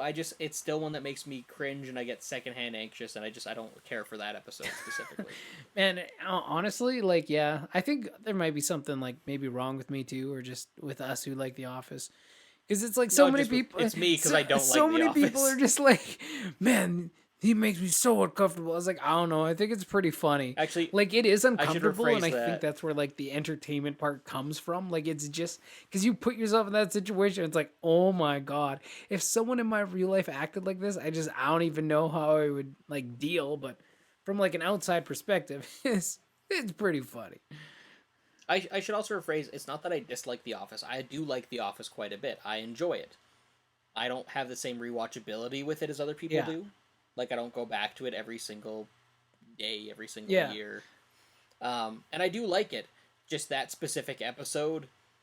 I honestly, if I have to choose between that and Scott's Tots, I would watch Scott's It's the Tots. best. Yeah, I love Scott's Tots too. Like I just all those ones that some people are just like, I can't even watch that. I'm like, dude, I watch that for days. Like I don't know. I love it. Like it's uncomfortable, but it's so it's so funny. Cause how do you get yourself in those situations? Like how does that even happen? How does that even happen? But anyway, no, I love The Office and I could rewatch it. Honestly, sometimes we'll play like The Office roulette where it's like pick a season Yeah. and then pick an episode. Like just give me a number, like two numbers, right? And whatever you decide to watch, like you know it's gonna be funny. Like you know it's gonna be a good time. Also, the guy who I can't remember the actor's name, but the guy who plays Stanley, he voices like this one character who's in Puppy Dog Pals. Like, yeah, I'm going back to little kid shows for a sec. And like Stanley in The Office obviously loves Pretzel Day. Like, do you remember the Pretzel Day Yeah. episode? Yeah. He loves Yeah, that's a like good he loves episode. Pretzel Day, right? Like so, and then in Puppy Dog Pals, there's like one episode where his character is getting pretzels. He's like, "I love pretzels" or something like that. I was like, Office reference, because it could have been his wife getting pretzels, but like, no, they had the Stanley character, the guy who's voiced by Stanley, getting pretzels, and I was like, okay, that's why I love this show. That's why I love this show, especially for a little kid show. It's pretty good. It's like it's not like as good as The Office, but obviously, but it is. Yeah, Most sure, kid, whatever you say, man. like most kid shows are terrible. Like just pull your hair out.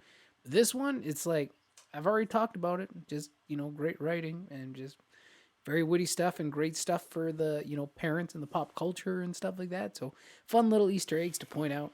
I'm not even gonna stop raving about this show. Puppy Dog Pals, man. I'm just like, and this tells you, like, this is what I'm raving about right now. This tells you what kind of entertainment I'm consuming right now. I get to watch one episode of The Mandalorian a week. I might get an episode in of The Last Kingdom.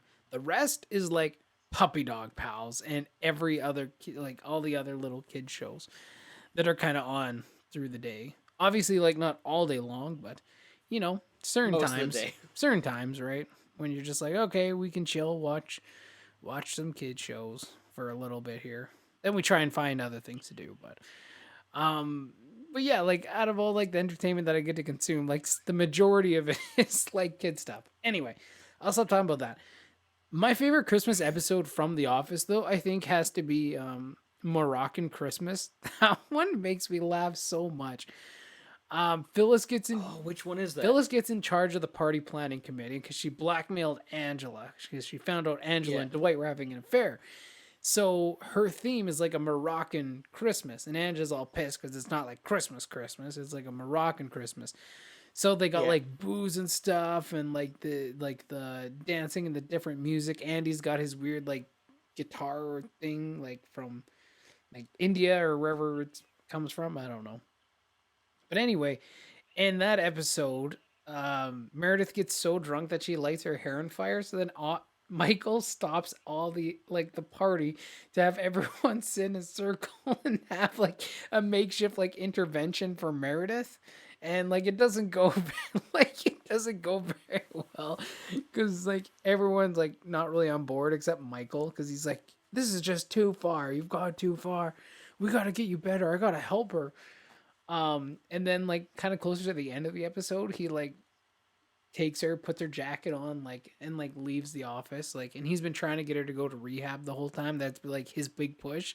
And then Yeah. he tells her we're gonna go get a drink and at Poor Richards, and they're like driving down the street. And she's like, "Oh, the turn's back there. You're missing the turn." And then it shows him pulling into like the rehab parking lot, and she's like, "No, no, no!" And she's like running away. And he's like trying to like catch her in the rehab parking lot, man. Like they're knocking over garbage bins and shit. Man, it was so funny. That was also the episode where Phyllis told everyone that Angela was having an affair with Dwight. And Andy was just sitting there. He's like, he wasn't in the room at the time. He comes back in after she says that. And everyone's just like, So is that damn. season 3 or 4? I can't remember. Just wait. Let me think about this. When did Angela and that thing happen? Well, because Andy shows up in season 3. Yeah, I'm trying to remember when they got married. So that would have been probably season 4 or 5. I think so. 4 or 5. It was like in that like window when The Office was like at its like peak. And I didn't like explain the episode very well, but like watch it. That was a really fun one. I also like the other one where I can't remember what the episode was called, but Michael wanted to be Santa, but Phyllis was also like Phyllis was Santa. She got the okay to be Santa. This was a couple seasons later, I think. So then he ends up dressing up as like Jesus. Like he turns like Santa's beard, like he like lifts it higher and turns like the red one inside out and like goes as Jesus. Like it's just, or that I think it was like season 1 or 2 where he gets Ryan an iPod and it's only supposed to be like a $25 gift. And he buys Ryan an iPod, and then he's pissed because like he got like a handmade oven mitt from Phyllis, and he's like, "It's not an iPod." Like the whole time, like it was just like my favorite thing. And this is a theme through like all the Christmas episodes, minus like the ones where Michael's not there. Like it starts out as like a fun party, and then he makes it all about his bullshit. Like every single time, like they have the same cadence to it. And of course, you could say that's the same thing through like every episode. It starts out as one thing, and then Michael makes it about his bullshit. But this one, like the Christmas one specifically, always end up being about Michael just having a fit or being a child, immature, or like making it about something else. And it's just like they're just so funny. I love The Office, man. I love The Office. One of my favorite Christmas moments from The Office is, and it's because the payoff later on, which is in the Christmas episode, I'm pretty sure it's Christmas, is when Jim is giving Pam the present. Like I think it's in the first season or second season. Yeah, with the teapot and stuff. Yeah, and he has like the note. Yeah.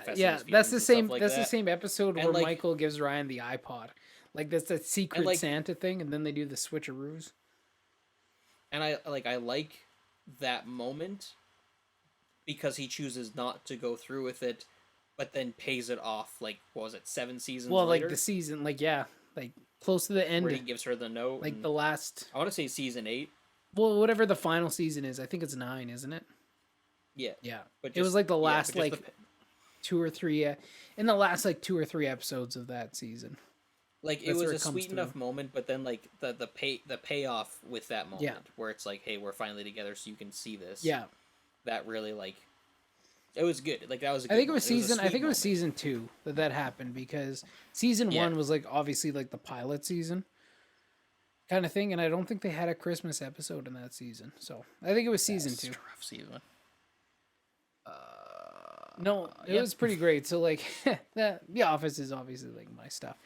Now that I've been ranting about Puppy Dog Pals in The Office for a while, what are your guys' favorite TV Christmas episodes? Any TV show, let us know down below. I think a lot of shows do Christmas like really well for their TV shows. Like others do them like so, right? Like it's just another episode. But I think Community again is another one that does Christmas really well. And The Office ones are always really funny if you're looking to get a kick. And just happy Michael Scott's not, your crazy uncle or something. Because that would just get really tiring every Christmas. Oh, yeah. Okay, yeah. So last question here that I have for you for our little Christmas discussion. What's on your Christmas break list? Now that you got a little bit more time maybe for Christmas and it's in the season, what's on the list for this Christmas? Working. Still working, so not too much of a break. You get a couple days off at least. Come on, gotta get a couple. A few days off here and there, but mainly it's going to be focusing on kind of like resetting myself. Right. I think is the big thing. Yeah. Just kind of figuring out what I need to work on and kind of get my footing back to do what I want to do. You know, Sure. that's the main thing. Otherwise, also watch a bunch of movies, but like that's a given any given time. Yeah. Right? Like that's just what I do. But nothing specific. I can't come home to visit because, well, COVID. Because COVID. So Yeah, of course. I've made peace with that. Yeah, I don't really have any crazy holiday plans. It's literally just working and figuring out my life, figuring out who I am. Which honestly is not a bad thing to do this time of year, and I think it's a good way to end 2020. Well, it's always good when you're coming up to New Year's and stuff that you take the time to reflect on like the lessons you've learned and the experiences you've had, and just try and start on the right foot for the next year. Yeah, it's a good point. How about you? What are you thinking? Probably gonna try and finish up Last Kingdom. I don't know how much time we'll have again with Christmas and stuff, but because it always sounds like you have a holiday and a break, but then you're like, really though? Actually, I guess we're not gonna be spending it with tons of family and friends this year either. So I don't know. Maybe we'll get a lot of viewing done. I want to try and finish Last Kingdom. We're on the 4th season now. Yeah. That's the last season I think on Netflix. I don't know if there is any more after that or not, or like what, but I'm not too sure. we are 1 episode in, so hopefully through December we can kind of wrap that up here. Other than that though, that was weird. Get like phlegm or something. Other than that though, it's just pretty much gonna be watching those shows, watching more Puppy Dog Pals as per usual, and yeah, just getting my channel ready to launch. I got a launch date now. I set a date. January 5th, my birthday. Yeah, yeah. So that's going to be my launch day there. So, just getting ready for that and trying to get that all set up. And, that's pretty much it. That's going to be Christmas, man. And then before you know it, 2021. And you know what? I don't think anyone's going to miss 2020. I don't think anyone's going to miss it. Oh, I also have one more thing to add to your list. Darkest Hour. Damn it, you watched the... No, like that's... I was gonna actually say that too. I'm like, Darkest Hour, I'll watch. Yeah, over the you better holidays. watch that. You better watch it. It's been since like episode 3 or something. I was looking at the calendar. I'll have at least 4 weeks. So, Arso, weren't you supposed to message me about it and remind me? Yeah, I was, but Yeah, so it's not just on me. It's a team effort here. Yeah, man. but come on, self-control, bro. I don't know. That's and accountability, Matt. Come on, man. Self-accountability. That's what it is. Yeah, come on, Matt. It's not just all my fault. It's also all your fault. Damn it. You opened up a can of worms, and I ate And those you worms, ate and they were not them. great. Well, It was pretty terrible. just salty. It was- Salty worms. Are worms salty? I don't know. I'm gonna Google I haven't this. eaten worms since I was a kid. I never did. Nah, I like to try Salty. everything every once in a while. Well, that's alarming when I accidentally type in "are worms a" and then the first thing to pop up was alive. Oh man, the stuff people Google, right? Just hilarious. What is worm salt? Do worms feel pain? I just remembered how much I don't like the look of worms, so I'm like scrolling very cautiously, being like, I don't want to see any pictures. I don't want to see any pictures. I don't want to see that. The answer is no one has an answer if they are salty or not. So yeah, apparently worm salt is a thing. So that's probably where most of this is coming up, but the real answer is I don't know, and I don't care to do more research. That's Well, for people listening. Please leave that down below. Let me know, are worms salty? everyone's learning so much today. Education. Yeah. You're welcome, That's so people. funny. You're welcome for. That's so funny. I ask the real questions here. So let us know also what you guys are doing on the holiday break. What movies and TV shows are you planning to watch? And we'll reconvene, talk about that in 2021. Yeah, that'll be interesting to see where we're at. I'm curious to see if anything's gonna happen in the next few weeks. Yeah, we'll just have to wait and see, I guess. But that's gonna be it. That's gonna wrap it up for our little holiday end season end of the year special here. Happy season finale, Happy everybody. season finale. It's been fun. Like I said earlier at the beginning, we started this thing. I have to go back and check exactly which month we started it, but we started this thing like I don't know, midway through the year, a little earlier than that probably. And we started Yep. talking about it for sure before that. And you know, that's always like the first step, talking about it, because like we've also, I'm sure, with not just each other, but have talked or thought about podcasts and then never done anything, right? But this time we did Yep. some. We got it together. We got moving, and here we are at the end of the year already, which seems crazy. Episode 21, which is actually not even an accurate episode number anymore because of No, because how like we around shift. episode 16, I think we shifted into two. Yeah, parters. so like obviously like our number is probably a little bit higher, but you know, this is just the way it works. Um but like yeah, so it's awesome to be at the end of the year. It's awesome to still be doing this, and I'm looking forward to, you know, all the adventures we're gonna have next year and all the movies we get to talk about. I love talking we about got movies. through. We got through 4 Star Wars movies. Yeah. It's honestly it's been Almost good a again decade for of the movies. short time we've done Almost this. a decade Yeah.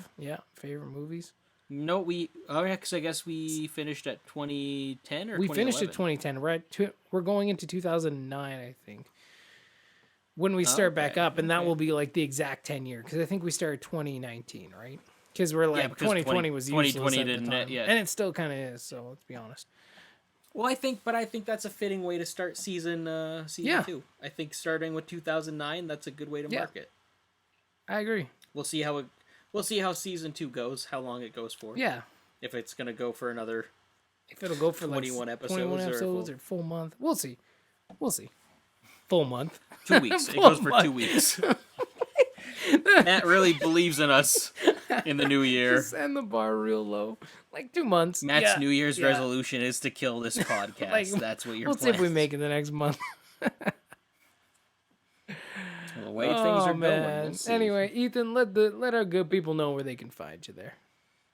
You can find me on Instagram at Ethan R. Hill. You can also find me on YouTube as Ethan R. Hill. And you can find my movie Damned Rights for sale on realhouse.org. Just search up Damned Rights or Magic Hill Studios, and you will find me and my friends in our movie there. You can purchase it, you can rent it, you can basically do that with it. And yeah, that's about it. on date night. Take it to go see a different movie. Fun times. Maybe I'll try and come up with other ways to be more productive or more interactive with people and things, but currently that is about it. Yeah, how about you, Matt? Where can they find You can find me at Twitter at storytellers 4, the number 4, and then L. It's a capital L. That's at my Twitter. I don't really even tweet too much anymore. I used to I was tweeting for a little while, then I'm kind of like, you know, trying to pull back, you know, COVID and stuff. People be crazy during the elections. It's like I don't need to be on Twitter that much. So Yeah, you that's fair. So until I can launch my channel, probably won't be tweeting a whole too much. But that's for my channel, Storytellers for Life on YouTube. You can go check it out right now. It's there. Nothing there, but it will be launching on January 5th. It's a Tuesday, so I'm looking forward to that. Really excited to show everyone kind of what I've been working on, and that's another thing I've been working on pretty much the whole time we've been working on this podcast, like in the background. And I got slowed down quite a bit, like when my wife went back to work, and I'm like hanging out with the kid all the time now, so that like really changed the dynamic and how much time I had to work on it. But it's still just consistently trucking along. So yeah, I'm really excited to start. And that's the important Yeah, part. and you know, I'm just really excited to start showing people what I've been working on, and hopefully, you know, for people who are storytellers and want to become better and who want to have a community to talk about and want to learn together, like that's kind of what it's all about. It's just doing this stuff together. Like I'm no pro or master at the storytelling craft. I haven't wrote like 30 best-selling novels. Like it's just about learning these things and growing, but together, right? So yeah, that's kind of what it's all about, and I'm just really excited to get that going. So that'll be January 5th. But I mean, other than that, that's Eh. pretty much it. Again, this podcast, if you're listening to it on YouTube, you know exactly where to find us. But if you want to listen to us on apps, you know, we got Google Podcasts, Spotify, Apple Podcasts, and a couple others. So we are around. Just search Feast of Films, look for our animated smiling faces, and you'll find us. And you'll be in the right place. Other than that, guys, it's been a heck of a year. It's been fun. Thank you for tuning in, for listening, whether you listen to 10 seconds, whether you've listened to multiple podcasts. Thank you guys so much for coming by and hanging out with us as we've been able to participate and enjoy together a feast of films. Have a Merry Christmas, Happy Holidays, and of course, a very Happy New Year. Ethan, any final greetings? No, I was gonna chime in, but you covered them all, so I guess we can just cut it. Right Okay, there. sounds good. And cut. See you guys later. But other than that, I'm Mad Black. I'm Ethan And this Hill. is- Thanks again, everyone, for a good year, good half year, whatever Yeah. it is, and Thanks for a great that's season. That's it for Feast of Films season 1. And this is episode 21 of A Feast of Films. So long.